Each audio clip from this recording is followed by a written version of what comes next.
أعوذ بالله من الشيطان الرجيم. بسم الله الرحمن الرحيم. الحمد لله رب العالمين. الرحمن الرحيم. مالك يوم الدين. إياك نعبد وإياك نستعين. اهدنا الصراط المستقيم. صراط الذين أنعمت عليهم غير المغضوب عليهم ولا الضالين.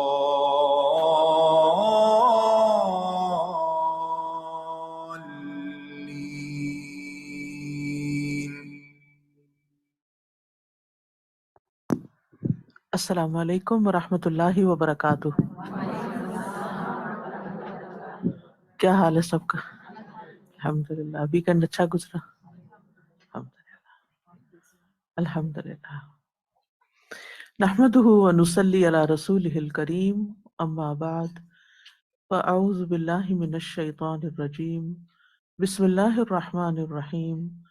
رب اشرح لی صدری ویسر لی امری واحلل عقدۃ من لسانی یفقہوا قولی۔ الحمد للہ الذی لا یحیط بحمدہ حامد ولا توفی قدرہ بلیغ المحامد، سبحانہ فلا یعبدہ حق عبادت عابد ولو قضى عمرہ قانتا للہ وہو راکع او ساجد۔ ہر قسم کی حمد اللہ کے لیے ہے جس کی حمد کا کوئی احاطہ کرنے والا نہیں، کوئی احاطہ کر ہی نہیں سکتا، اور انتہائی بلیغ حمدیں اس کی قدر کا حق ادا نہیں کر سکتی۔ وہ پاک ہے، بس کوئی عبادت کرنے والا ایسی عبادت نہیں کر سکتا جیسا کہ اس کی عبادت کا حق ہے، اگرچہ وہ اپنی ساری عمر اللہ کے لیے عبادت کرتے ہوئے رکوع یا سجدے میں صرف کر دے۔ قل لئن اجتمعت الإنس والجن على أن يأتوا بمثل هذا القرآن لا يأتون بمثله ولو كان بعضهم لبعض ظهيرا۔ پچھلے سبق میں ہم نے وحی کے بارے میں پڑھا کہ وحی کی ضرورت کیا ہے۔ جیسے انسان اپنے بدن کی ضرورت کو زمینی غذا سے پورا کرتا ہے، لیکن روح کی غذا زمین سے نہیں، آسمان سے ملتی ہے۔ صحت مند جسم کے لیے ضروری ہے کہ اس کی روح بھی صحت مند ہو، یعنی جسمانی صحت کا انحصار بھی روح کی صحت پر ہوتا ہے۔ پھر ہم نے وحی کا معنی اور مفہوم پڑھا۔ وحی کا لغوی معنی ہوتا ہے لطیف اشارہ کرنا، یا مخفی طور پر انتہائی سرعت یعنی تیزی کے ساتھ کسی کو کوئی بات یا پیغام بھیجنا یا اس کے دل میں کوئی بات ڈالنا۔ امام راغب اصفہانی نے وحی کے 4 معنی اور 4 طریقے بیان کیے ہیں۔ ایک ہے ازراہ رمز و تعریض کوئی بات کرنا، یعنی اشارے میں کوئی بات کرنا۔ نمبر 2 محض آواز کا ہونا جس میں کوئی ترکیب نہ ہو۔ نمبر 3 کسی انسانی عضو سے اشارہ کرنا، یعنی باڈی لینگویج۔ نمبر 4 کتابت، لکھ کے کوئی میسج دینا۔ شرعی اعتبار سے وحی کا معنی وہی اس کلام الہی کو کہتے ہیں جو کسی نبی پر نازل ہو۔ وحی صرف قرآنی آیات ہی کی نہیں ہوتی بلکہ احادیث کریمہ بھی وحی کے ذریعے نازل ہوتی ہیں۔ وحی الہی کی کچھ صورتیں ہیں جن میں سے عالم خواب میں، یعنی اولاً وحی کی ابتدا نبی صلی اللہ علیہ وسلم کو اچھے خوابوں کی شکل میں ہوئی۔ رسول اللہ صلی اللہ علیہ وسلم جو خواب دیکھتے وہ صبح و دن کی طرح روشن ہو جاتا ہے، یعنی جو آپ دیکھتے وہ چیز آپ کو دن کو بھی نظر آتی۔ پھر اسی طرح وحی الہی کی ایک صورت پس پردہ وحی، جیسے اللہ سبحانہ تعالیٰ کا کلام کرنا اپنے انبیاء کے ساتھ، جس طرح آدم علیہ السلام سے کلام کیا، موسیٰ علیہ السلام سے کیا، رسول اللہ صلی اللہ علیہ وسلم سے کیا. پھر وحی بذریعہ جبریل امین، یہ وحی جلی کہلاتی ہے جو وحی کی دیگر صورتوں کے مقابلے میں آپ پر، نبی صلی اللہ علیہ وسلم پر زیادہ اتری تھی. پھر بذریعہ الہام کے اللہ تعالیٰ اپنے رسول کے دل میں یا کسی اور کے دل میں کوئی بات ڈال دیں. پھر ابلاغ وحی کی دو صورتیں ہیں، وحی مطلوب اور وحی غیر مطلوب. وحی مطلوب کون سی ہوتی ہے؟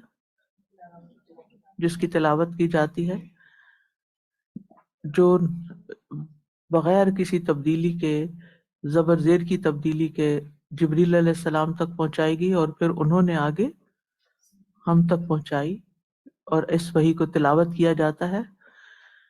اور وحی غیر مطلوب جس میں حضرت جبریل انسانی شکل میں حاضر ہوئے اور وحی کر گئے، یا خواب اور الہام کی صورت میں آپ کو براہ راست کوئی وحی ہوتی. اور یہ وحی تمام تر سنت رسول صلی اللہ علیہ وسلم کی شکل میں ہے، جو آپ کے افعال اور اقوال اور تقریرات میں ملتی ہے. اسے وحی خفی بھی کہتے ہیں. جبریل علیہ السلام کے وحی لانے کی صورتیں کون کون سی تھیں؟ بعض اوقات وہ انسانی شکل میں آتے، جیسا کہ آپ صلی اللہ علیہ وسلم نے ان کو فترۃ الوحی کے بعد دیکھا، اور کہاں دیکھا تھا؟ معراج کے موقع پر سدرۃ المنتہا کے پاس. ٹھیک ہے. اور جب جبریل انسانی شکل میں آتے تو کس کی صورت میں آتے تھے؟ دحیہ کلبی کی شکل میں. اور بعض اوقات وہ نظر نہیں آتے تھے، بلکہ ان کی آمد پر گھنٹی کی آواز یا شہد کی مکھیوں کی بنبناہٹ ہوتی تھی. ٹھیک ہے. تو یہ ہے سارا خلاصہ پچھلے سبق کا جو آپ نے اب تک وحی کے بارے میں پڑھا. اب ہم پیج نمبر 91 سے چیپٹر 4 ہی کو کنٹینیو کریں گے. وحی خفی کے ذریعے دیے گئے احکام. وحی جلی کے ذریعے تو قرآن مجید دیا گیا نا، تو وحی خفی کے ذریعے احکامات کیسے دیے گئے؟ مطالعہ سیرت سے معلوم ہوتا ہے کہ اس وحی خفی کے ذریعے بھی بہت سے احکامات دیے گئے جو درج ذیل ہیں. نمبر 1، تشریع امور، جیسے نماز، روزہ، حج، زکوٰۃ، قضا کہتے ہیں فیصلے کرنے کو، نکاح، طلاق، خلا اور صلح و جنگ کے قواعد، اور ان کی تفصیلات جو قرآن مجید میں نہیں ہیں. یعنی نماز، روزے، حج، زکوٰۃ عبادات کے علاوہ نکاح، طلاق اور صلح جنگ کے قواعد جن کی تفصیلات قرآن مجید میں نہیں ہیں بلکہ آپ کو بذریعہ وحی بتائے اور سکھائے جاتے تھے. خواہ یہ وحی بذریعہ القاء ہو، القاء یعنی دل میں ڈالی گئی ہو بات، یا جبریل انسانی شکل میں آپ کو سامنے آ کر بتائیں. یعنی دونوں صورتوں میں، دونوں طریقے سے. عرف عام میں یہ وحی خفی کہلاتی ہے. ٹھیک ہے. یعنی تشریع امور جو احادیث کی شکل میں ہمیں ملتے ہیں یہ وحی خفی ہیں. جبریل علیہ السلام نے کس طرح ہمیں سنت سکھائی؟ حسان ابن عطیہ کہتے ہیں، اب یہ آپ کی کتاب میں نہیں ہے، حسان بن عطیہ کہتے ہیں، آپ چاہیں تو الگ سے نوٹ کر لیں ورنہ صرف سن بھی سکتے ہیں، کہ جبریل علیہ السلام نبی صلی اللہ علیہ وسلم کے پاس سنت لے کر اترتے تھے اور جس طرح آپ کو قرآن سکھاتے اسی طرح سنت کی تعلیم دیتے تھے. جیسے جبریل علیہ السلام نے نمازوں کے اوقات کی تعلیم دی، معلوم ہے نا آپ کو. سنن نبی داؤد کی روایت میں آتا ہے کہ جبریل علیہ السلام نے بیت اللہ کے پاس میری 2 بار امامت کرائی، اور ان دونوں میں نماز کے اوقات میں ایک بار اول وقت بتایا گیا اور دوسری بار آخر وقت. اور آپ نے کیا فرمایا آخر میں؟ جی ہاں بالکل. نبی صلی اللہ علیہ وسلم نے فرمایا، پھر جبریل علیہ السلام میری طرف متوجہ ہوئے اور کہا، اے محمد، آپ سے پہلے انبیاء کے بھی یہی اوقات ہیں اور نماز کے اوقات ان نمازوں کے وقتوں کے مابین ہیں. ٹھیک ہے. تفصیل میں چھوڑ رہی ہوں کیونکہ پھر بہت لمبا ہو جائے گا. حدیث آپ کو معلوم ہے، آپ نے پہلے بھی پڑھ رکھی ہے کہ ظہر پہلی دفعہ جب سورج ڈھل گیا تو پڑھائے اور سایہ تسمے کے برابر تھا، پھر عصر کی نماز جب سایہ برابر ہو گیا، اور پھر سو آن. نمبر 2، تدبیری امور. ٹھیک ہے. تدبیری، پہلے کیا تھے؟ تشریعی امور، اور اب ہے تدبیری امور. آپ صلی اللہ علیہ وسلم صحابہ کرام سے مشورہ کر کے بعض امور نپٹاتے تھے جس کا وشاورہم فی الامر کے ذریعے آپ کو حکم دیا گیا تھا. مثلاً جنگ کے لیے کون سا مقام زیادہ مناسب ہے، قیدیوں کے ساتھ کیا معاملہ کیا جائے، دعوت دین کے کام کو کیسے منظم کیا جائے. یہ ساری رہنمائی آپ کو اللہ تعالیٰ کی طرف سے ملی، جو آپ نے ہماری رہنمائی کی. اور لے کر آنے والے کون تھے؟ جبریل علیہ السلام. یہ تمام امور ایسے ہیں جن کا تعلق انسانی بصیرت اور تجربہ سے ہے، جن میں وحی کی ضرورت نہیں ہوتی. ہاں، مشورے کے بعد اگر فیصلے میں کوئی غلطی ہو جائے تو وحی کے ذریعے اس کی اصلاح کر دی جاتی تھی. یعنی آپ اپنے اجتہاد سے کام لیتے تھے اور جہاں کہیں اجتہادی غلطی ہوتی وہاں اصلاح کر دی جاتی. جیسے جنگ بدر کے قیدیوں کے متعلق وحی نازل ہو گئی تھی. تیسرے ہے اجتہادی امور، ایسے دینی معاملات جن میں کسی مسئلے کا حل سابقہ وحی کی روشنی میں تلاش کیا جائے. علم دین کا ماہر صاحب بصیرت ہی اسے معلوم کر سکتا ہے. آپ صلی اللہ علیہ وسلم نئے امور کو اسی طرح نپٹاتے تھے. یعنی نئی سچویشن آپ دیکھیں، ہر انسان کی زندگی میں ہر روز کوئی نیا مسئلہ پیش آتا ہے. ایک آپ نپٹاتے ہیں تو ایک اور کھڑا ہو جاتا ہے. ابھی آپ اس سے فارغ نہیں ہوتے تو ایک اور مسئلہ سامنے آ جاتا ہے. ہر ایک کی زندگی اسی طرح گزر رہی ہے. تو پھر ایسے میں کیا کرنا چاہیے؟ کچھ چیزیں تو آپ اپنی تدبیر بصیرت سے کر لیتے تھے، اور جہاں کہیں کوئی کمی بیشی ہوتی تو آپ کو اطلاع کر دی جاتی. لیکن کچھ ایسے امور تھے جو یعنی اجتہادی امور تھے. مثلاً ایک خاتون نے دریافت کیا کہ میری والدہ پر حج فرض تھا مگر وہ ادا کرنے سے پہلے ہی فوت ہو گئیں، کیا میں ان کی طرف سے اب حج ادا کر سکتی ہوں؟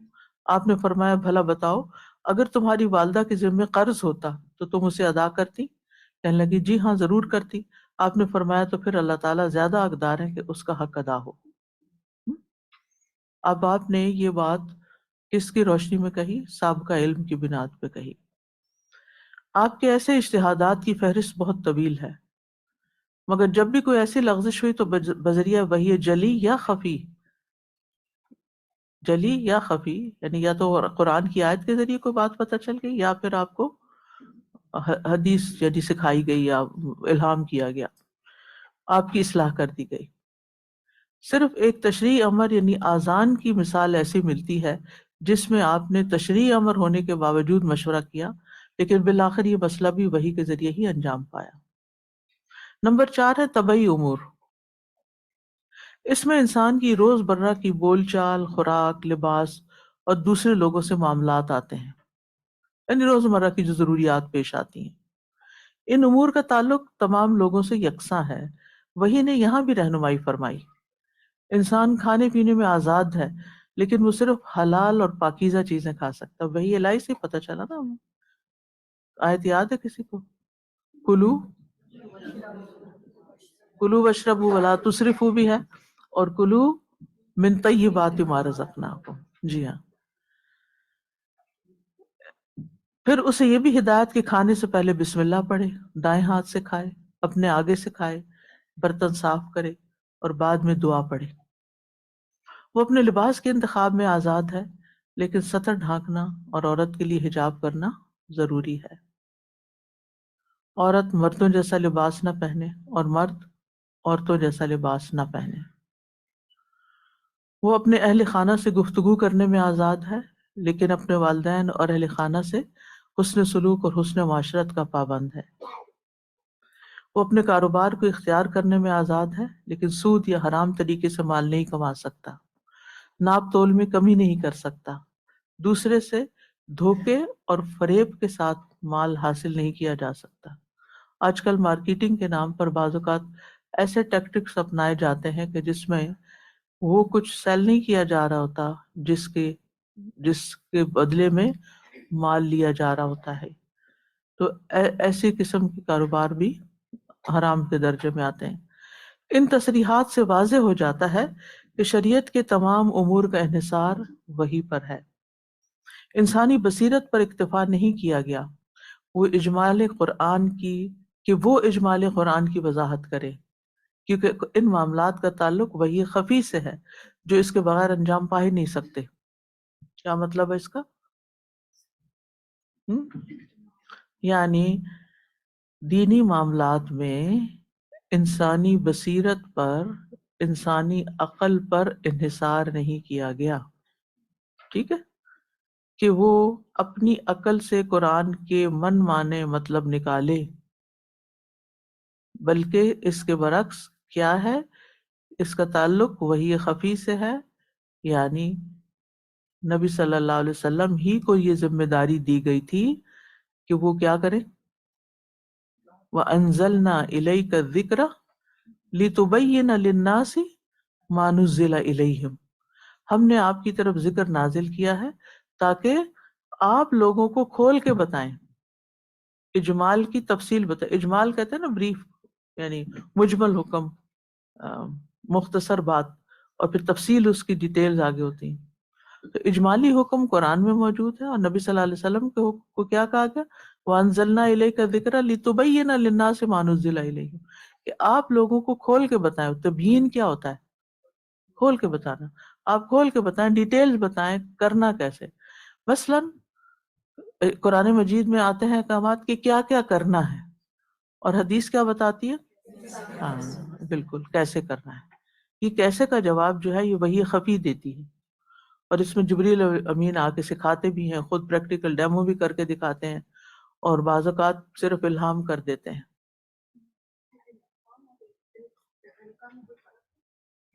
ملتے جلتے ہی لفظ ہے، القاء کا مطلب ڈالنا ہوتا ہے، القا یلقی القا، اور الہام جو ہے یعنی دل میں بات ڈالنا۔ القا جو ہے نا، القا وہ کہیں کوئی چیز بھی ڈالنا ہوتا ہے، یعنی کہیں بھی ڈالنا، جیسے وہ القا موسیٰ، القل عصا ڈال دیا، آتا ہے نا، ہاں، لیکن تو اس میں چاہے دل میں ڈالیں چاہے کہیں اور ڈالیں، لیکن الہام جو ہوتا ہے وہ کہیں اور ڈالنا نہیں ہوتا، وہ دلی میں بات ڈالی ہوتی۔ اجمال نہیں، اجمال، اجمال مجمل سے ہے۔ ایمان مجمل پتہ ہے آپ کو،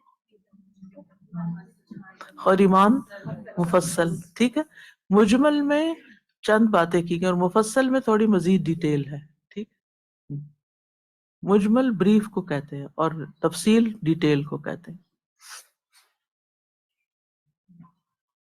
جو لفظ بھی سمجھنا ہے ضرور پوچھا کیجیے، کیونکہ میں تو حسن ظن رکھتی ہوں کہ آپ کو سمجھ آ ہی رہا ہے، لیکن جہاں آپ کو یا تو آپ کے چہرے پہ نظر آنا چاہیے کہ نہیں سمجھ آیا، یا پھر یہ ہے کہ آپ بول کے بتائیں نہیں سمجھ آیا، تاکہ میں وہاں رک جاؤں، اس سے فائدہ ہوگا آپ کو۔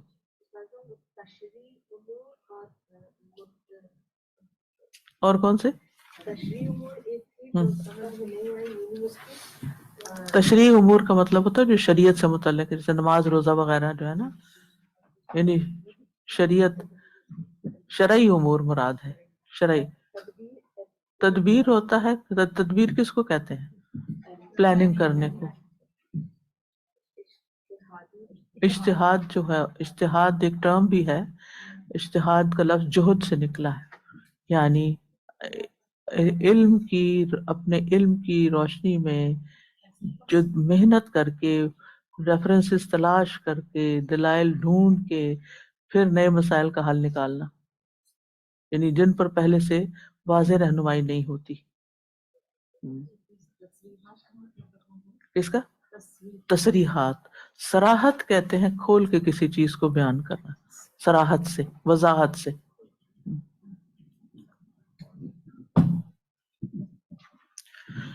باقی تینوں امور میں انسان نسبتاً آزاد ہے، مگر ان پہلوؤں پر بھی وحی نے ہدایات دی ہیں جن میں اکثر کا ذکر قرآن مجید میں نہیں ہے، بلکہ ان کی رہنمائی وحی خفی سے کی گئی ہے، ٹھیک ہے۔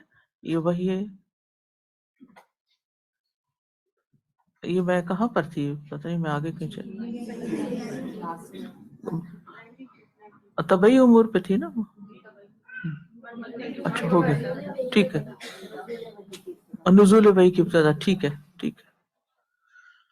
جب آپ کی عمر مبارک 40 سال ہو گئی تو رمضان پیر کی 21ویں تاریخ، یعنی پیر کا دن تھا، 21ویں رات تھی، لیلۃ القدر میں اللہ تعالیٰ نے آپ کو نبوت سے سرفراز فرمایا، ٹھیک ہے۔ تو اس سے یہ پتہ چلتا ہے کہ ليلۃ القدر 21ویں کو بھی ہو سکتی ہے، کیونکہ پہلی رات تو ہم صرف ایڈجسٹمنٹ میں ہی گزار دیتے ہیں کہ وارم اپ کر رہے ہوتے ہیں۔ جبریل علیہ السلام قرآن مجید کی چند آیات لے کر آپ کے پاس غار حرا میں تشریف لائے۔ نزول وحی کی پہلی تاریخ یہی ہے، پھر بتدریج آپ کی آخری عمر تک اس وحی کا سلسلہ تقریباً 23 سال تک رہا، جس کا زمانہ 22 سال 5 ماہ اور 14 دن بنتا ہے، یعنی 22.5 سال کہہ لیں آپ جی۔ یہاں تک کہ پورا قرآن مجید نازل ہو گیا۔ ابتدا میں سورۃ العلق کی پہلی 5 آیتیں نازل ہوئیں۔ اس کے بعد مشہور قول کے مطابق 3 برس تک کوئی وحی نہیں آئی۔ اسے فترۃ الوحی کا زمانہ کہا جاتا ہے، فترہ کہتے ہیں گیپ کو۔ لیکن ابن عباس کی روایت کے مطابق وحی کی یہ بندش تقریباً 10 دن تھی۔ بعد میں آپ پر سورۃ المدثر یا ایھا المدثر قم فانذر نازل ہوئی۔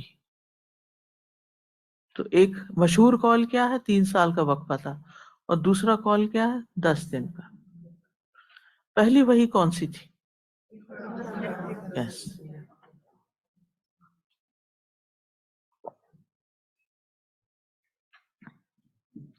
ابتدا کس چیز سے ہوئی تھی؟ سچے خوابوں سے۔ آپ جو کچھ دیکھتے تھے خواب میں وہ دن کو نظر آ جاتا تھا۔ پھر آپ تنہائی پسند ہو گئے، پھر آپ غار حرا میں تشریف لے گئے، پھر کئی رات وہاں اپنے گھر تشریف لائے بغیر مسلسل عبادت اور ذکر میں مشغول رہتے تھے، اور توشہ ہمراہ لے کے، یعنی کھانے پینے کا سامان ساتھ لے کے جاتے، اور جب وہ ختم ہوتا پھر ہی گھر تشریف لاتے، اور پھر دوبارہ اتنا ہی توشہ لے کے چلے جاتے۔ یعنی آپ پھر گھر میں کم ہی رہتے تھے، زیادہ تر آپ تنہائی پسند تھے اور پہاڑ پر ہی رہتے تھے۔ اسی تنہائی کے دوران ہی ایک دن غار حرا میں ہی فرشتہ آ گیا اور آپ کے پاس حق آ گیا، اور اس نے آ کے کہا کہ پڑھو۔ آپ نے کہا میں نہیں پڑھنا نہیں جانتا۔ آپ فرماتے ہیں فرشتے نے مجھے پکڑ کر اتنے زور سے بھینچا کہ میری طاقت جواب دے گئی، اتنے زور سے بھینچا۔ پھر مجھے چھوڑ کر کہا پڑھو، پھر میں نے وہ جواب دیا میں پڑھا ہوا نہیں ہوں۔ اس فرشتے نے مجھے نہایت زور سے دوسری مرتبہ بھینچا کہ مجھے سخت تکلیف محسوس ہوئی۔ پھر اس نے کہا پڑھو، میں نے کہا کہ میں پڑھا ہوا نہیں۔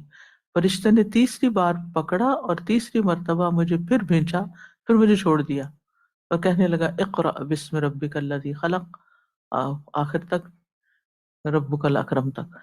اور بس اس حال میں، تو پھر آپ پڑھنے لگ گئے۔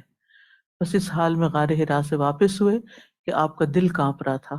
پھر کچھ عرصے تک وحی کی آمد موقوف رہی، آپ کو چھوڑ دیا گیا، یعنی ریلیکس کر دیا گیا، کہ وہ ایک ٹراما کہہ لیں یا ایک شوق کہہ لیں جو آپ کو پہنچا کہ یہ کیا ہو گیا میرے ساتھ، آپ کے لیے ایک تکلیف دہ ایکسپیرینس تھا۔ اس میں آپ دیکھیے کہ اس بذات خود اس حدیث کے اندر بہت سی سیکھنے کی چیزیں ہیں۔ ایک تو یہ ہے کہ سیکھنے کے لیے انسان کو تنہائی اور یکسوئی چاہیے ہوتی ہے، اور سیکھنے کے لیے ایک مزاج بھی چاہیے ہوتا ہے۔ صرف چلتے پھرتے اور ادھر ادھر کے شغل میلے میں انسان نہیں سیکھ سکتا۔ ہر علم ایک تقاضا کرتا ہے۔ مثلاً آپ کا ایک بچہ میڈیسن میں پڑھ رہا ہے اور ایک بچہ صرف آرٹس میں کچھ کر رہا ہے، تو کس بچے کو زیادہ محنت کی ضرورت ہوگی؟ میڈیسن والے۔ اس کا طریقہ کار ہی کچھ اور ہوگا، کیونکہ اگر وہ نہیں کرے گا تو وہ پاس نہیں کر سکتا۔ تو اسی طرح پیغمبروں پہ بڑی ذمہ داری ہوتی ہے، اور وہ جب اس کام کو کرتے ہیں تو بہت ہی یعنی ان کے اوپر ایک خاص طرح کی کیفیت گزرتی ہے، تو پھر اس کلام کو ابزارب کرتے ہیں۔ موسیٰ علیہ السلام کو کہاں ملی تھی وحی؟ پہاڑ پر، ٹھیک ہے نا؟ اور کتنے دن پہاڑ پہ رہے تھے؟ 40۔ وہ کھانا پکتا تھا وہاں؟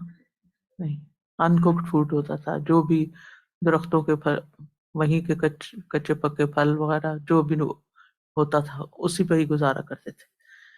تو یعنی ایک طرح سے روزے بھی، اور اس کے ساتھ تنہائی بھی، اور یکسوئی بھی، اور کائنات میں غور و فکر بھی، یہ بہت ضروری ہوتا ہے۔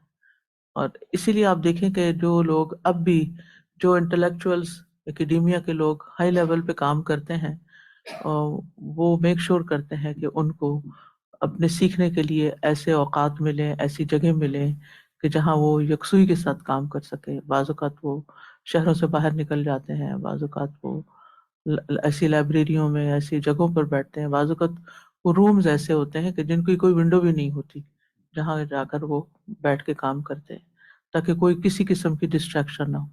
تو ہر علم کا ایک حق ہوتا ہے، اس کا ایک پروٹوکول ہوتا ہے. تو جو لوگ بھی ہائر لیول پہ کام کرنا چاہتے ہوں انہیں بہرحال قربانیاں کرنی ہوگی، اپنی ذات کے ساتھ بھی اور اپنی خواہشات کے ساتھ بھی. بعض اوقات ہم سمجھتے ہیں کہ ٹھیک ہے ہم یہ بھی کر لیں، وہ بھی کر لیں، وہ بھی کر لیں، اور بیچ میں تھوڑا سا ٹائم جو ہے نا پیچ لگا لیں دین کے کام. ٹھیک ہے اگر آپ نے صرف اپنی ذات کی حد تک سیکھنا ہے تو ہو سکتا ہے، لیکن اگر آپ سکھانے والوں میں سے ہیں تو لازم ہے کہ آپ اپنی زندگی میں پھر سنجیدگی کے ساتھ اس کو پڑھیں، یکسوئی کے ساتھ اس میں وقت لگائیں. اور دوسرا یہاں پر آپ دیکھیے کہ ہمیں کبھی بھی اپنے طالب علموں کے ساتھ، اگر آپ ایک استاد ہیں تو کبھی بھی اپنے طالب علموں کے ساتھ آپ ان سے پٹ آف نہیں ہو کہ میں نے ایک دفعہ کہا ہے اس نے بات نہیں سنی، میں نے دوسری دفعہ بتایا اس نے نہیں سمجھا، میں نے تیسری دفعہ کہا ہے اس نے پھر بھی. اب یہاں پر آپ دیکھیں کہ جبریل علیہ السلام بھیجتے ہیں، کہتے پڑھو، آپ کہتے ہیں میں نہیں پڑھ سکتا، پھر کہتے ہیں پڑھو، آپ کہتے ہیں میں نہیں پڑھ سکتا، تیسری دفعہ پھر آپ پڑھنا شروع ہو گئے. تو کچھ بچے ایسے ہوتے ہیں کہ جو پہلی دفعہ میں ہی کام شروع کر دیتے ہیں، لیکن ایسے کم ہی ہوتے ہیں.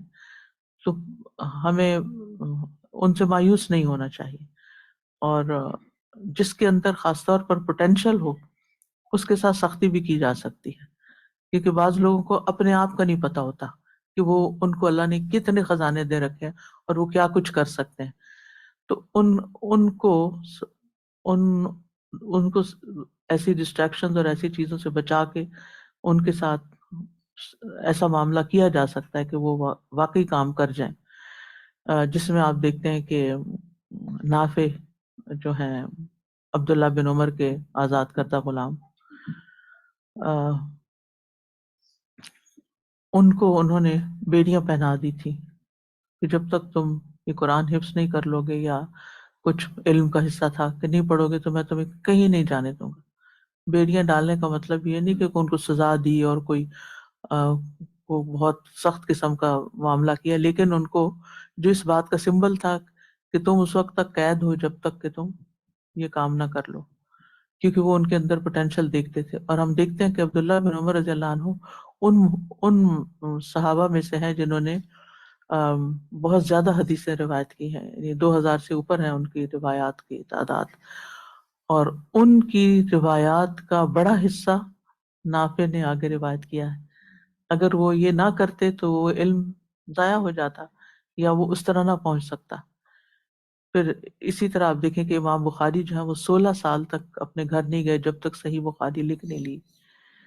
پھر اسی طرح ہم دیکھتے ہیں کہ امام ابو حنیفہ ہیں تو انہوں نے امام محمد تھے شاید جو ان کے شاگرد ہیں،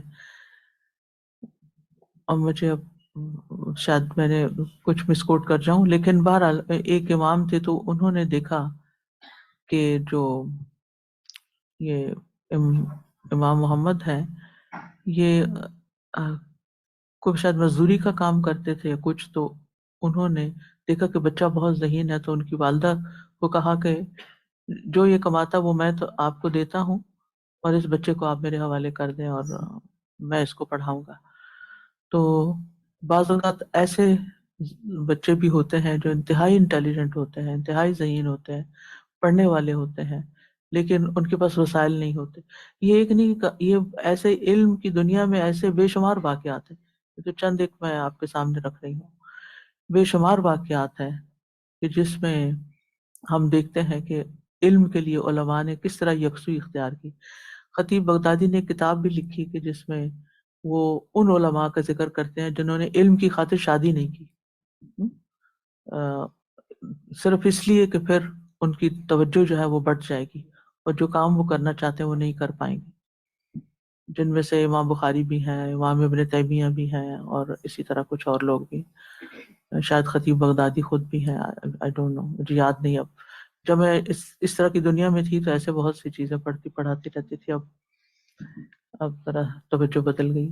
تو بہرحال کہنے کا مقصد یہ ہے کہ انسان کو علم کے بڑے درجے پہ جانے کے لیے قربانیاں کرنی پڑتی ہیں، چاہے دنیا کا علم ہو چاہے دین کا علم ہو۔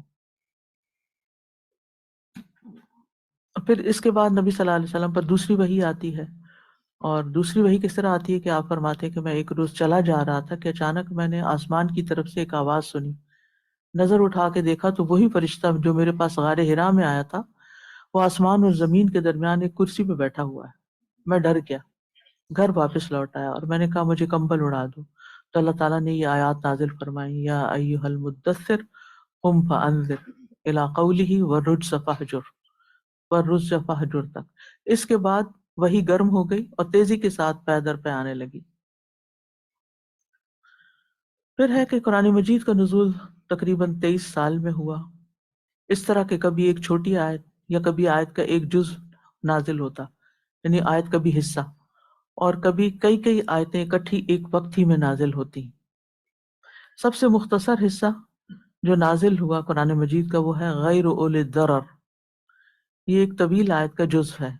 پہلے آیت نازل ہوئی، پھر اس پر عبداللہ ابن ام مکتوم نے جب اپنے عذر کا ذکر کیا تو پھر یہ بھی بیچ میں حصہ نازل ہوا الگ سے۔ دوسری طرف سورۃ الانعام مکمل ایک ہی وقت میں نازل ہوئی جو 165 آیات پر مشتمل ہے۔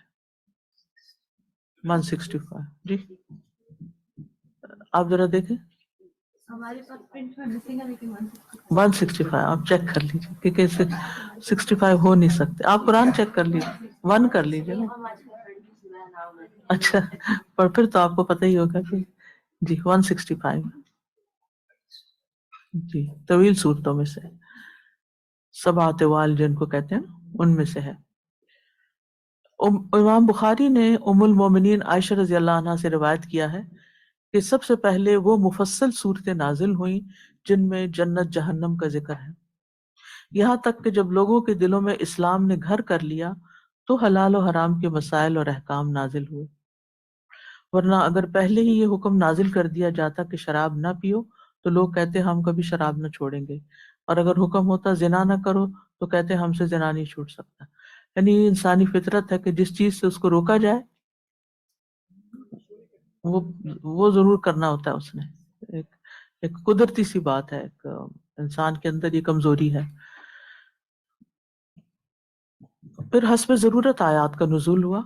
احادیث صحیحہ سے یہ بات بھی ظاہر ہوتی ہے کہ حسب ضرورت 5 یا 10 سے زیادہ یا کم آیات نازل ہوا کرتی، چنانچہ واقع افک میں 10 آیتوں کا اور سورۃ المؤمنون کی ابتدائی 10 آیات کا نزول یکبارگی ثابت ہے۔ نزول قرآن کے لحاظ سے سورۃ البقرہ کی درج ذیل آیت آخری آیت ہے، وَاتَّقُوا يَوْمًا تُرْجَعُونَ فِيهِ إِلَى اللَّهِ ثُمَّ تُوَفَّى كُلُّ نَفْسٍ مَا كَسَبَتْ وَهُمْ لَا يُظْلَمُونَ، اور ڈرو اس دن سے جس میں تم اللہ کی طرف لوٹائے جاؤ گے۔ اللہ اکبر، یعنی موت کا دن ہر بندے کا۔ پھر ہر نفس کو پورا پورا دے دیا جائے گا جو اس نے کمائی کی، اور وہ ظلم نہ کیے جائیں گے۔ امام رازی نے جو 606 ہجری میں وفات پائے، انہوں نے ابن عباس کا یہ قول فتوح الغیب کتاب میں ذکر کیا ہے کہ سورۃ بقرہ کی یہ آیت ہی وہ آخری آیت ہے جو رسول اللہ صلی اللہ علیہ وسلم پر نازل ہوئی۔ اس طرح کہ رسول اللہ صلی اللہ علیہ وسلم نے جب حج فرمایا تو آیت کلالہ نازل ہوئی۔ کہاں ہے یہ؟ ریسنٹلی پڑھی ہوگی آپ نے۔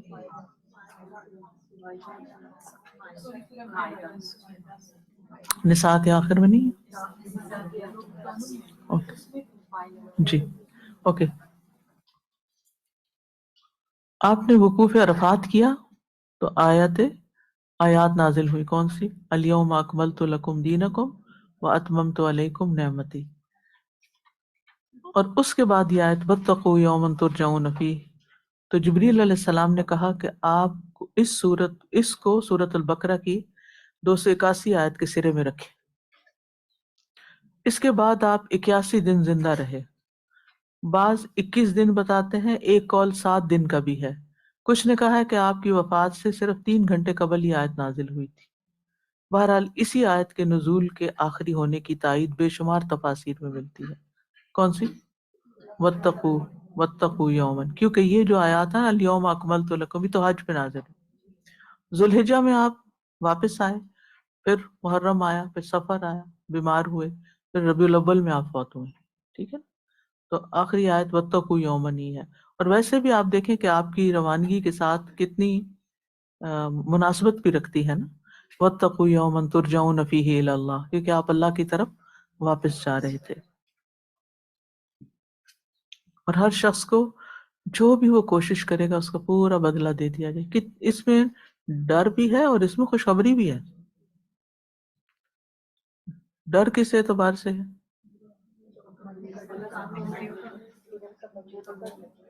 کہ اگر غلط کام کیے تو پکڑ ہو سکتی ہے. اور خوشخبری کیا؟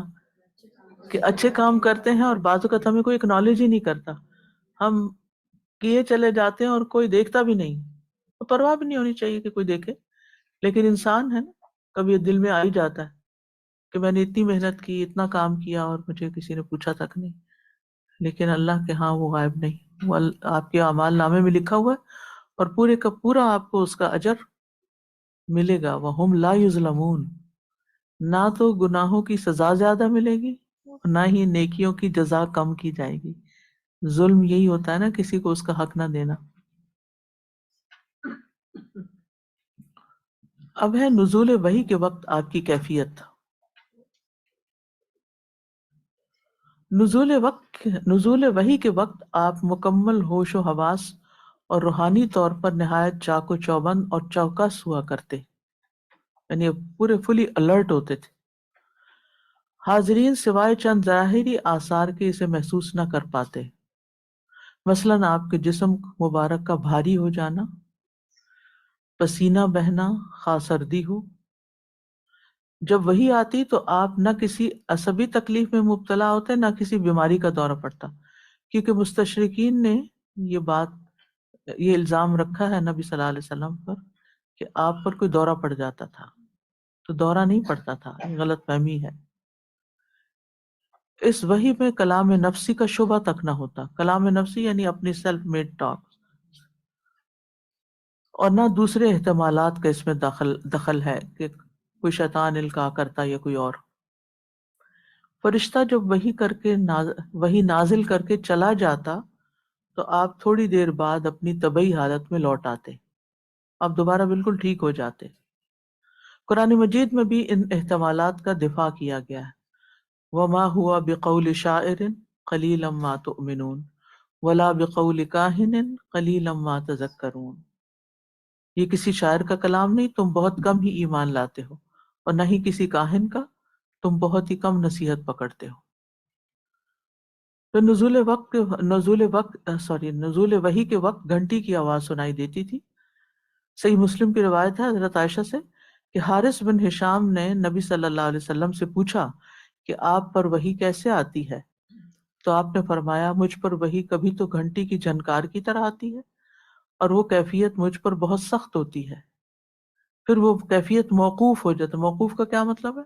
وقفہ، سٹاپ ہو جاتی ہے. وقفہ کا مطلب ہوتا ہے کھڑے ہو جانا. واقف، کوئی کھڑا ہو تو اس کہتے ہیں وہ واقف. قائم بھی کہتے ہیں، واقف. اور اس وحی کو محفوظ کر چکا ہوتا ہوں. اور کبھی تو ایک فرشتہ انسانی شکل میں آتا ہے اور جو وہ کہتا ہے میں اسے یاد کر لیتا ہوں. بعض اوقات فرشتہ انسانی صورت میں آ کر بات کرتا ہے جسے سن کر میں یاد کر لیتا ہوں. وحی کی پہلی صورت واقعی زیادہ گراں اور دشوار ہوا کرتی تھی. اللہ تعالیٰ کا ارشاد بھی ہے، اِنَّا سَنُلْقِي عَلَيْكَ قَوْلًا ثَقِيلًا، ہم آپ پر ایک بوجھل قول القاء کریں گے.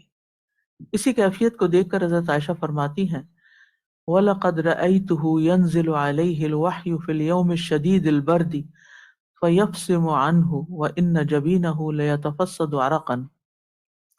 میں نے سخت سردی کے دن آپ پر وحی نازل ہوتے دیکھی تو پسینہ تو پیشانی سے پسینہ بہہ رہا تھا، یعنی آپ سخت سردی کے دن آپ کے ماتھے سے پسینہ ٹپک رہا تھا، اور ایک جگہ آتا ہے کہ موتیوں کی شکل میں گر رہا تھا۔ حالت سواری میں نزول وحی شروع ہوتی تو جانور بوجھ تلے دب کر بیٹھ جاتا، اتنا بوجھ پڑتا تھا۔ زید بن ثابت پر بھی اس کیفیت کا جب بوجھ پڑا تو ان کی ران ٹوٹنے لگی، یعنی ہڈی ٹوٹنے لگی ٹانگ کی۔ صحابہ کرام اس وحی کی آواز کو شہد کی مکھی کی بھنبھناہٹ سے تشبیہ دیا کرتے، کیونکہ انہیں اس کی ہلکی ہلکی آواز سنائی دیتی تھی۔ وہی مکھی، شہد کی مکھی کی آواز سنی ہوئی؟ کس ہم سے ہوتی ہے۔ حضرت عائشہ کہتی ہیں کہ بعض اوقات رسول اللہ صلی اللہ علیہ وسلم پر وحی نازل ہوتی اور وہ اپنی سواری پر ہوتے تو جانور اپنی گردن زمین پہ ڈال دیتا تھا، یعنی نیچے رکھ دیتا تھا، اتنا بوجھ اس پہ پڑتا۔ اسماء بنت یزید کہتی ہیں جس وقت نبی صلی اللہ علیہ وسلم پر سورۃ مائدہ مکمل نازل ہوئی تو ان کی اونٹنی ازبا کی لگام میں نے پکڑی ہوئی تھی، اور وحی کے بوجھ سے ایسا محسوس ہو رہا تھا کہ اونٹنی کا بازو ٹوٹ جائے گا، اور اس کے اندر سے چچراہٹ ہو رہی تھی۔ کبھی آپ بلند سانس بھی لیتے تھے جیسے نیند کی حالت میں سانس لیا جاتا ہے۔ یہ اس لیے نہیں تھا کہ آپ پر غنودگی کی ایسی کیفیت طاری ہو جاتی تھی کہ آپ کوئی بے ہوش ہو جاتے تھے یا آپ پہ کوئی پردہ ڈال دیا جاتا تھا، یعنی سو نہیں جاتے تھے آپ۔ عمر رضی اللہ عنہ نے صفوان بن یالا کو یہی حالت دکھائی کہ کپڑے سے آپ پر سایہ کیا گیا تھا، انہوں نے اپنا سر اندر ڈال کر دیکھا تو آپ کا چہرہ مبارک انتہائی سرخ تھا، اور آپ سونے والے، یعنی جیسے کوئی سو رہا ہو اس کی طرح بلند سانسیں لے رہے تھے۔ یعنی آپ جب وحی کی کیفیت تھی تو آپ کے اوپر کپڑا ڈال دیا گیا، یعنی جب اوپر نہیں ڈال دیا گیا بلکہ ذرا اوپر کر کے اڑا دیا گیا، تو پھر ایسے جھانک کے دیکھا گیا تو آپ کی یہ کیفیت پائی گئی کہ چہرہ سرخ ہو چکا تھا اور آپ کی سانس اونچی ہو گئی تھی، سانس کی آواز آ رہی تھی۔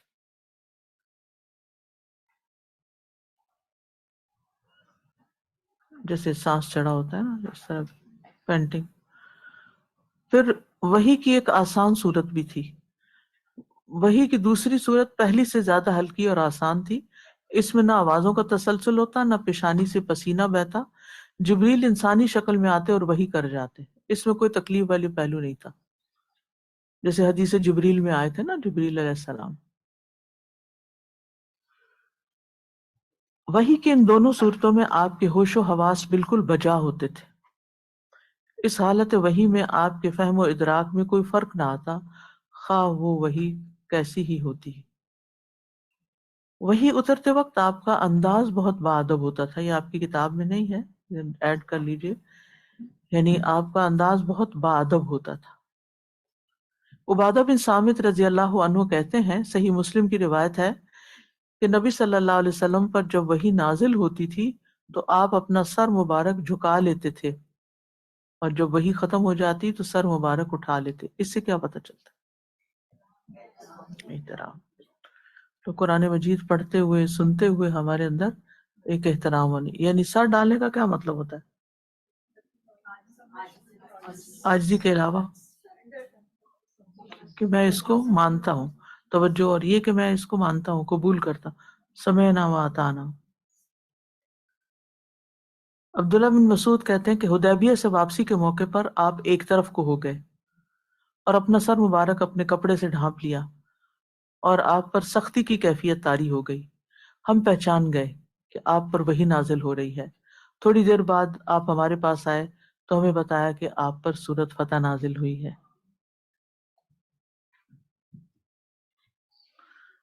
ابتدا میں آپ جلدی جلدی یاد کیا کرتے تھے وحی کو، کس خوف سے؟ کہ بھول نہ جائیں، آیت کا کچھ حصہ ضائع نہ ہو جائے، کوئی لفظ بھول نہ جائے، لہٰذا جبریل کے ساتھ ہی آپ دوبارہ پڑھنے لگ جاتے۔ جبریل علیہ السلام جو الفاظ پڑھاتے آپ اپنی زبان مبارک اور لبوں کو ہلاتے جاتے اور ان کے ساتھ ساتھ پڑھتے تھے۔ دوسری طرف قرآن مجید کا یاد کرنا آپ پر آسان کر دیا گیا تھا، اس لیے یہ وعدہ فرما کے آپ کو مطمئن کر دیا گیا، لا تحرک به لسانک لتعجل به ان علینا جمعہ وقرآن، فَإِذَا قَرَأْنَاهُ فَاتَّبِعْ قُرْآنَهُ ثُمَّ إِنَّ عَلَيْنَا بَيَانَهُ۔ قرآن کو جلدی یاد کرنے کے لیے اپنی زبان نہ ہلائیں، اس کو آپ کے سینے میں جمع کرنا اور آپ کی زبان سے پڑھوانا ہمارے ذمہ ہے۔ جب ہم اسے پڑھ لیں تو آپ اس کے پڑھنے کی پیروی کریں، یعنی جب ہم مکمل کر لیں تو پھر آپ پڑھیں، اور پھر اس کو بیان کروانا بھی ہمارے ذمہ ہے، لوگوں تک پہنچانا بھی ہمارے ذمہ ہے۔ آپ بھولیں گے بھی نہیں، اور آپ جب بتائیں گے تو آپ اچھی طرح بتا بھی سکیں گے۔ پھر یہ ہے کہ نزول وحی کا دار و مدار اللہ تعالیٰ کے اذن پر تھا، اس کی آمد، اس کا رک جانا، یہ سب کچھ اللہ تعالیٰ کے فیصلے پہ تھا۔ اللہ تعالیٰ چاہتے تھے تو وہی جاری رہتی، اللہ تعالیٰ چاہتے تو وہی رک جاتی۔ اس کے نزول یا عدم نزول میں آپ کا کوئی اختیار نہیں تھا۔ اس میں آپ دیکھیں کہ آپ نے جبریل علیہ السلام سے یہ ریکویسٹ کی تھی کہ آپ جلدی جلدی آیا کریں، تو سورۃ مریم میں آتا ہے نا، وَمَا نَتَنَزَّلُ إِلَّا بِأَمْرِ رَبِّكَ، ہم صرف آپ کے رب کے اذن سے ہی آتے ہیں، خود نہیں آ سکتے۔ یعنی فرشتے بھی اللہ تعالیٰ کے حکم کے پابند تھے۔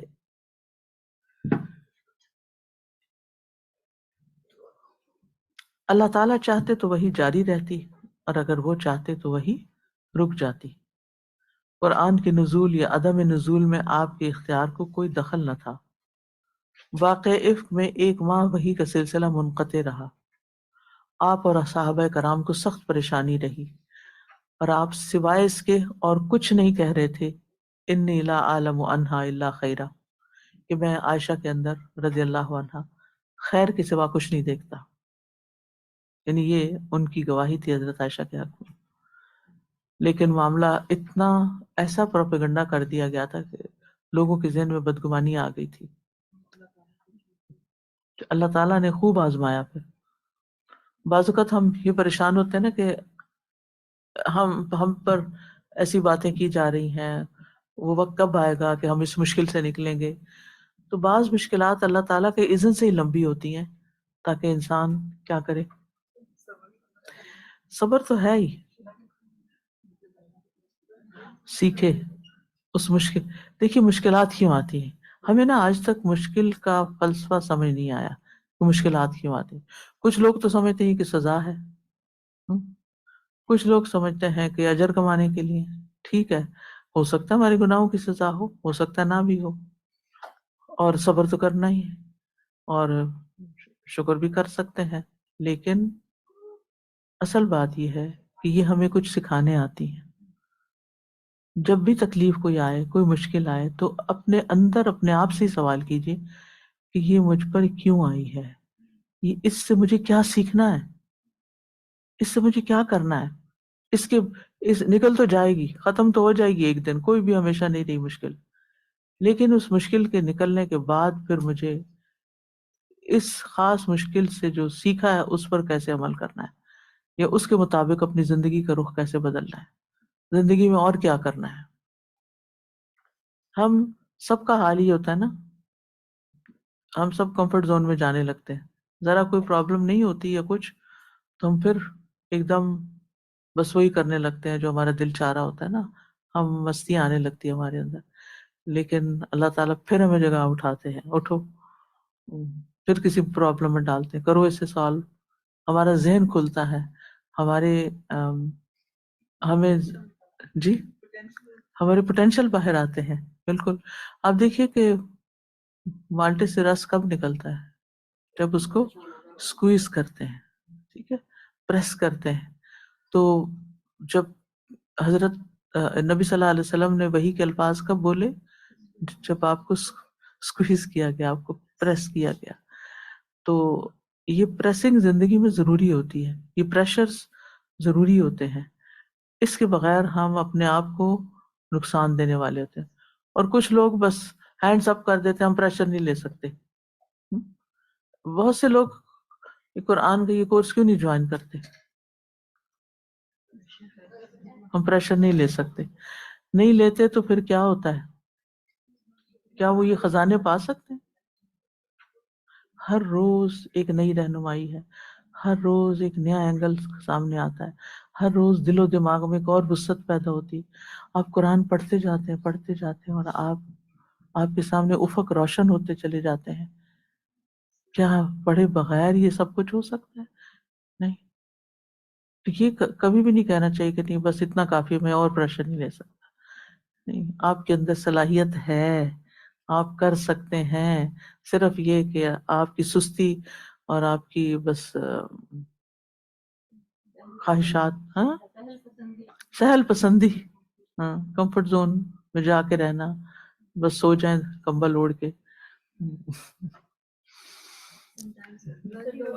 انسان اللہ سبحانہ وتعالیٰ ایک مخصوص شکل میں ایک انسان کو ڈالنا چاہتا ہے، تو وہ جو اس کی کٹنگ ہوتی ہے وہ ساری اس کی بالکل. اور جب حاضر جو اپنے آپ کو پیش نہیں کرتا اس کٹنگ کے لیے تو پھر وہ ہیرا نہیں بنتا.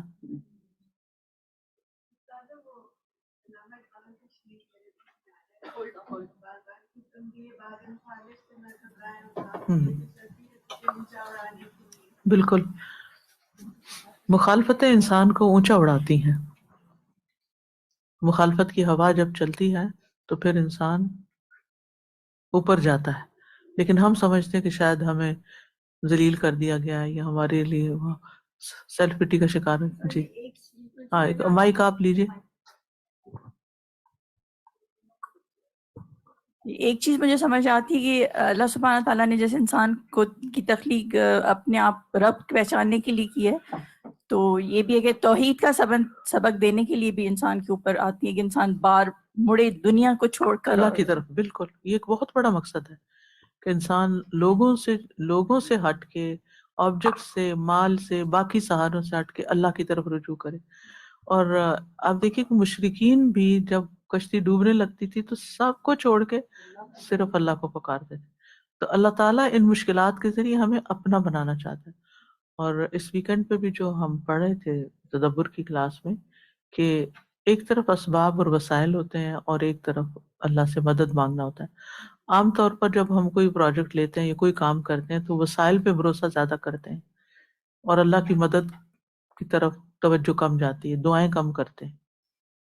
حالانکہ دونوں میں بیلنس ہونا چاہیے، دونوں ہی چیزیں ہونی چاہیے، لیکن ہم اس کو زیادہ تر ہم میں سے لوگ اس سے غافل ہوتے ہیں. یعلمون ظاہرا من الحیات الدنیا وہم عن الآخرۃ ہم غافلون. یہ دنیا کی زندگی کا صرف ظاہر جانتے ہیں، آخرت سے غافل ہیں. سر جی، صحابہ کرام کی زندگی میں ہمارے لیے کتنے بہترین نمونے ہیں کہ وہ افصح البیان بھی تھے، بہت بڑے بڑے ان میں علماء بھی تھے، وہ جنگجو بھی تھے، وہ بہترین تاجر بھی تھے، یعنی سب کچھ تھا ان کے پاس. لیکن جب ہدایت ان کے پاس آئی تو پہلے وہ سب کچھ گیا، انہوں نے پھر کتنی مشکلات اٹھائیں اور پھر اس کے بعد اللہ تعالیٰ نے ان کو کیسا عروج عطا فرمایا اور ان سے کیا کیا کام لیے. بالکل.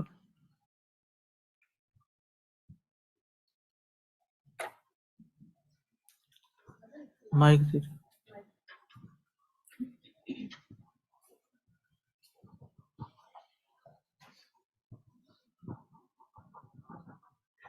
استاذہ ایک سوال ہے کہ نبوت ملنے کا سلسلہ شروع ہوا اور قرآن کے نزول کا سلسلہ، یہ ایک ہی چیز ہے؟ ہاں، ایک ہی چیز. ایک ہی چیز. اور دوسری بات یہ کہ جس وقت نبی پاک صلی اللہ علیہ وسلم ابتدا سچے خوابوں سے ہوئی اور پھر تنہائی پسند ہو گئے، غار حرا میں جانے لگے، تو کیا ان کو کچھ ایسا محسوس ہو رہا تھا کہ ان کو نبوت ملنے والی ہے؟ یہ تو نہیں پتہ چلتا کہ وہ نبوت کے انتظار میں تھے، لیکن یہ ہے کہ اللہ تعالیٰ ان کو تیار کر رہا تھا بہرحال. یعنی اللہ جیسے ابھی بھی ہے نا کہ اللہ تعالیٰ کسی انسان سے کوئی خاص کام لینا چاہتا ہے تو اس کو خاص طرح کی مشکلات میں ڈالتا ہے یا اس کے اندر اس کی طبیعت کا رجحان اس طرف ہو جاتا ہے. اور استاذہ یہ کہ وحی کا سلسلہ 21ویں شب یعنی لیلۃ القدر سے شروع ہوا، تو جو ہم سنتے آ رہے ہیں 27ویں شب کا وہ نہیں وہ ہے تو الگ چیز ہے نا کہ نبی صلی اللہ علیہ قرآن وسلم کا. کی جی جی قرآن کا نزول کا الگ ہے جی اور وحی کا لیلۃ سلسلہ القدر ہے، موو کرتی رہتی ہے نا. تو وحی کا سلسلہ 21ویں شب سے شروع ہوا. ہاں، اور اس سال وہ لیلۃ القدر تھی. اچھا ٹھیک، جزاک اللہ. کیونکہ ہمیں کہا گیا نا لیلۃ القدر کو آخری عشرے کی راتوں میں تلاش کرو. جی. پھر اسی طرح اللہ کے اذن سے قبلے کی تبدیلی ہوئی آپ کی دلی آرزو رہی کہ آپ کا قبلہ خانہ کعبہ کی جانب تبدیل ہو جائے. تقریباً 16 یا 17 ماہ تک نہایت بے قرار رہے، مگر ہوا وہی جو اللہ تعالیٰ نے چاہا. اس میں بھی آپ دیکھیں ٹائم لگا. نبی کریم صلی اللہ علیہ وسلم اس معاملے کے واحد شاہد تھے کہ آپ پر وحی نازل ہوتی ہے. آپ کا ذاتی یقین اور اطمینان بھی اس بات کی واضح دلیل ہے. پھر یہ کہ دل پر وحی کا نزول ہوا. کسی بھی وقت آپ کے قلب پر وحی کا نزول ہو جاتا، کوئی وقت مستثنا نہ تھا. آپ بستر پر لیٹے ہیں، آپ ابھی سو نہ پائے تھے کہ اٹھ کھڑے ہوتے ہیں، سر اٹھا کر مسکرانے لگے اور فرماتے ہیں مجھ پر سورۃ الکوثر نازل ہوئی ہے. گھر پر استراحت فرما رہے ہیں کہ رات کا ایک تہائی حصہ باقی ہے، آپ پر سورۃ توبہ کی وہ آیت اتری جس میں غزوہ تبوک میں شرکت نہ کرنے والے صحابہ کا ذکر تھا کہ ان سے بات چیت ختم کر دی جائے، بائیکاٹ کر دیا جائے. پھر مخاطب قوم کی زبان میں وحی کا نزول ہوا. اللہ تعالیٰ کا یہ اصول رہا ہے کہ مخاطب قوم کی زبان، یعنی جن لوگوں کے پاس نبی آئے تھے انہی کی زبان میں وحی نازل کی جائے تاکہ قوم وحی الہی کو سمجھنے، اس پر ایمان لانے یا نہ لانے کا فیصلہ کر سکے. اس لیے جس قوم میں بھی رسول آیا وہی بھی اسی قوم کی زبان میں نازل ہوئی.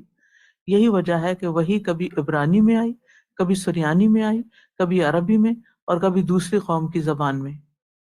آپ کے مخاطب چونکہ عرب تھے اس لیے قرآن مجید عربی زبان میں نازل ہوا. اشہد ان محمد رسول اللہ، اشہد ان محمد رسول اللہ، حی علی الصلاة، حی علی الصلاة، حی علی الفلاح، حی علی الفلاح. اللہ اکبر، اللہ اکبر، لا الہ الا اللہ. لا الہ.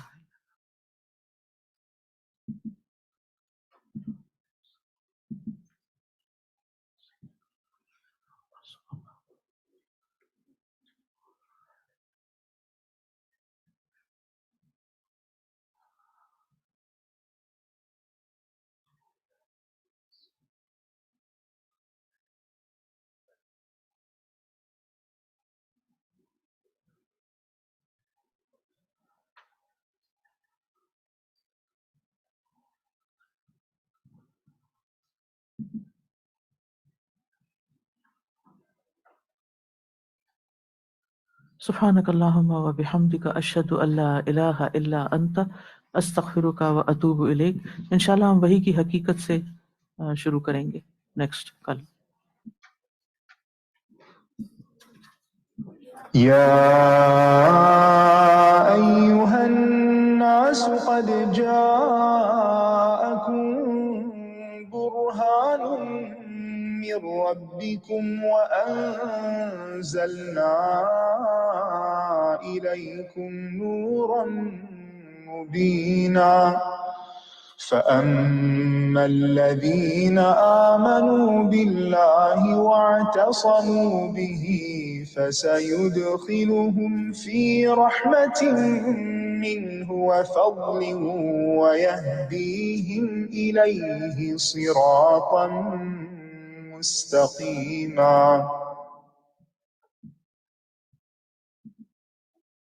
اللہ اکبر، اللہ اکبر، اللہ اکبر، لا الہ الا اللہ. اللہ اکبر، اللہ اکبر، وللہ الحمد. اعوذ باللہ من الشیطان الرجیم. بسم اللہ الرحمن الرحیم. السلام علیکم ورحمۃ اللہ وبرکاتہ. کیسے ہیں آپ سب لوگ؟ آپ لوگوں کا بھی خیریت سے گزرا؟ الحمدللہ. تھک تو نہیں گئے؟ صبح سے بیٹھے ہوں گے.